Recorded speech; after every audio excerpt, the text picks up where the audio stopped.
आज हामी complex नम्बरसँग related केही हामी प्रब्लम हेरौँ जुन योभन्दा अगाडि फर्स्ट पार्ट र सेकेन्ड पार्टमा हामी कम्प्लेक्स नम्बरको हामी कन्सेप्टको विषयमा हामी कुरा गरेका थियौँ।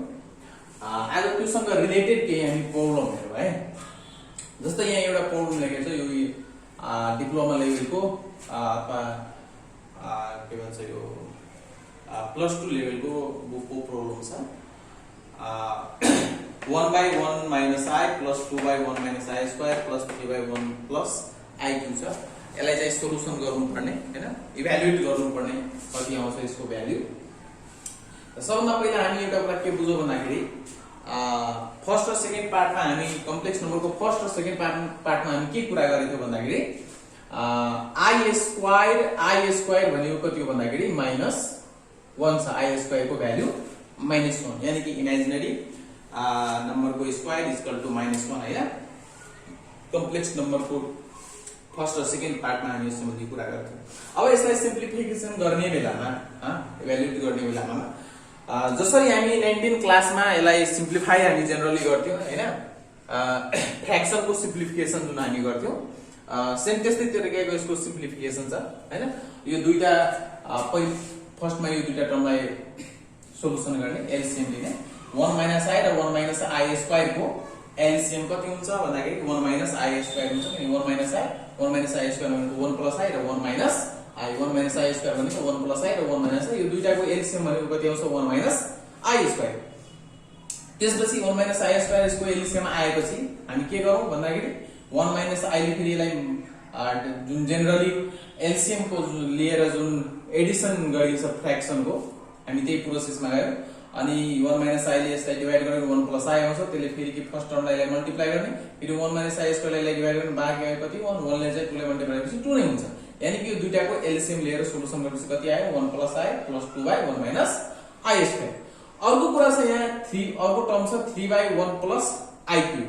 i क्यूब लाई हामी जेनरली कति लेख्न सक्छौं भन्दाखेरि 1 + i square * i i cube equal to फेरि यसको पावर 1 छ, जोडेर कति आउँछ i क्यूब नै आउँछ। अब यसलाई सोलुसन गरौँ 1 + i + 2 भनेको 3 + i भयो, 2 + 1 3 + i अनि यता चाहिँ 3/1 + i स्क्वायर। i स्क्वायर को भ्यालु कति -1, त्यसकारण i कति 1 - i। अब फेरि यो दुईटा टर्ममा के गर्ने एलसीएम लिने, फेरि यो दुईटाको टर्मको एलसीएम कति आउँछ 1 - i स्क्वायर नै आउँछ। भनेपछि 1 - i स्क्वायर नै भयो। यो यहाँको टर्म जस्ताको त्यस्तै हुने भयो। बाँकी यतातिर 1 - i ले डिवाइड गर्दा 1 + i आउने भएकोले 1 + i ले फेरि के हुन्छ माथि मल्टिप्लाई आउने 3 * 1 + i। अब यो माथिको सोलुसन गरौँ 3 + i + 3 + 3i आउँछ। माथिको जोड गरेपछि 6 + 4i अनि 1 - i स्क्वायर भनेको कति त i स्क्वायर भनेको भ्यालु कति छ -1, फेरि माइनस कति छ प्लस भयो अनि i2 अनि 6 + 4i माथि 3 6 and i + 3i 4i 2 ले डिवाइड गर्न आएको कति 3 + 2i। भनेपछि जेनरली यसरी यसलाई हामी सोलुसन गर्छौं। अर्को टाइप्सको प्रब्लम छ -16 * √(-36) हैन। यो कम्प्लेक्स नम्बरमा अब रुट भित्र माइनस आइसके पछाडी यसलाई चाहिँ सोलुसन कसरी गर्ने त्यो हेरौँ है। -16 लाई कति लेख्न सक्छौ 4 को स्क्वायर इन्टु -1 इन्टु -36 लाई 6 को स्क्वायर इन्टु -1 4 स्क्वायर जस्तै -1 भनेको i स्क्वायर -1 भनेको i स्क्वायर अनि 4 square over root 4 square i square भने चाहिँ कति आउँछ 4 आयो बाहिर अनि एउटा i यतातिर कति आयो 6 आयो बाहिर अनि एउटा i आयो बाहिर अनि कति भयो 4 6 जा 24 i * i स्क्वायर अनि i स्क्वायर को भ्यालु पुट गरेपछि कति आउँछ -24 दैट इज द आन्सर। त्यस्तै अर्को प्रब्लम पनि हेरौँ हैन, एउटा योसँग रिलेटेड प्रब्लम सो दैट अनि प्रुफ दैट भनेर प्रब्लमहरु छ बुकमा प्रब्लम छ हेर्न सकिन्छ। बुक्सको प्रब्लम मैले अझै एक दुईवटा मैले प्रब्लम लिए।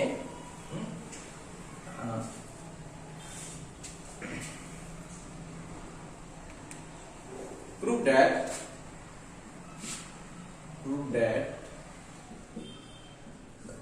I to the power 4n plus 1 is equal to I. यो चाहिँ प्रुभ गर्नुपर्ने भयो। I to the power 4n plus 1 is equal to I चाहिँ प्रुभ गर्नुपर्ने। अब यसले त्यसलाई नै हामी सोलुसन गरौँ कति आउँछ। I को power 4n plus 1 I to the power 4 to the power 1 n plus 1 चाहिँ गर्न सकिन्छ ठीक छ यति गरे नि भयो यसलाई I to the power 1 minute है यसलाई चाहिँ खासमा I to the power 4n plus 1 भएकोले I को पावर 4n इन्टु I को पावर 1 किनकि यहाँ बेस कति छ I छ अनि त्यसको पावर कति छ 4n प्लस 1 अनि बेस चाहिँ जोडिएको छ नि त्यो बेसलाई के गर्न सकिन्छ छुट्टा छुट्टै पनि लेख्न सकिन्छ पावर हामी डिस्ट्रिब्युट गर्यो भने छुट्टा छुट्टै लेखेको हुने गरिन्छ I को पावर 4n इन्टु I को पावर I बेस सेम हो फेरि पावर जोडेपछि जस्ताको त्यस्तै आउने हो यो I को पावर 4n लाई I को पावर 2 है I स्क्वायर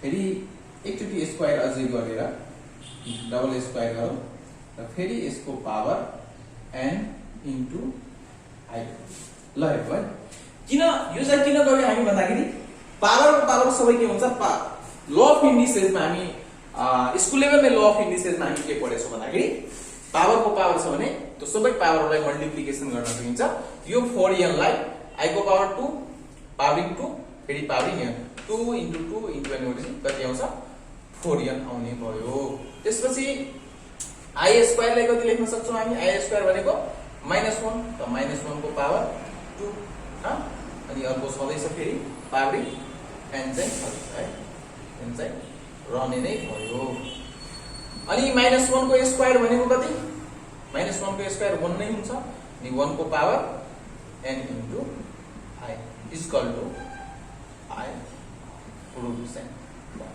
अब 1 को पावर n भनेको 1 नै हुन्छ किनकि 1 को पावर जति गरे पनि 1 गरे पनि 2 गरे पनि 3 गरे पनि जति टाइम्स गरे पनि फेरि 1 नै आउने भयो के 1 इन्टु I भयो आयो जनरली यो तरिकाले हामी चाहिँ प्रुफ गर्न सक्छौं अर्को पनि प्रब्लम मैले लिए इन्भर्स कम्प्लेक्स नम्बरको इन्भर्स फाइन्ड आउट गर्न हुँदैछ अर्को नम्बरमा 2i find the multiplicative find the multiplicative inverse निकाल्ने फर्स्ट नम्बरमा प्रब्लममा छ 2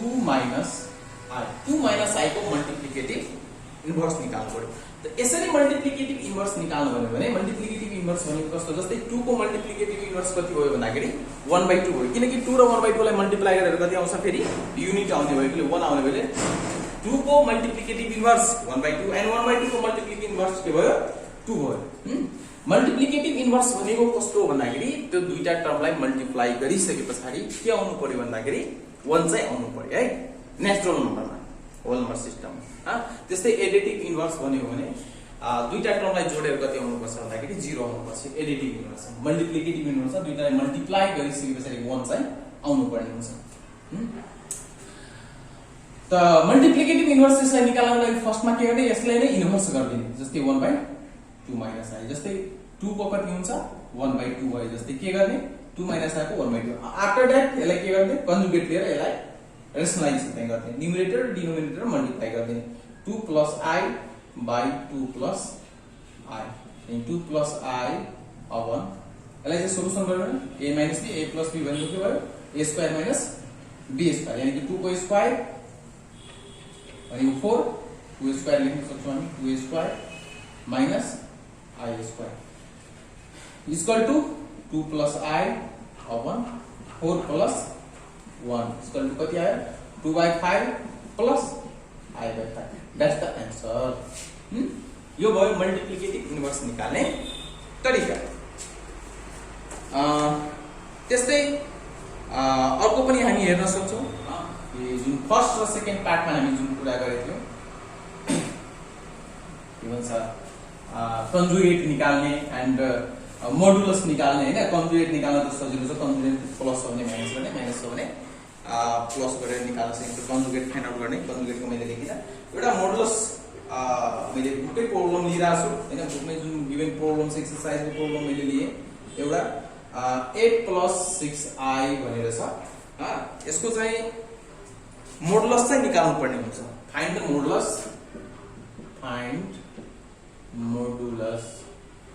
अफ, यसको मोडुलस निकाल्नु। मोडुलस निकाल्न सजिलो छ।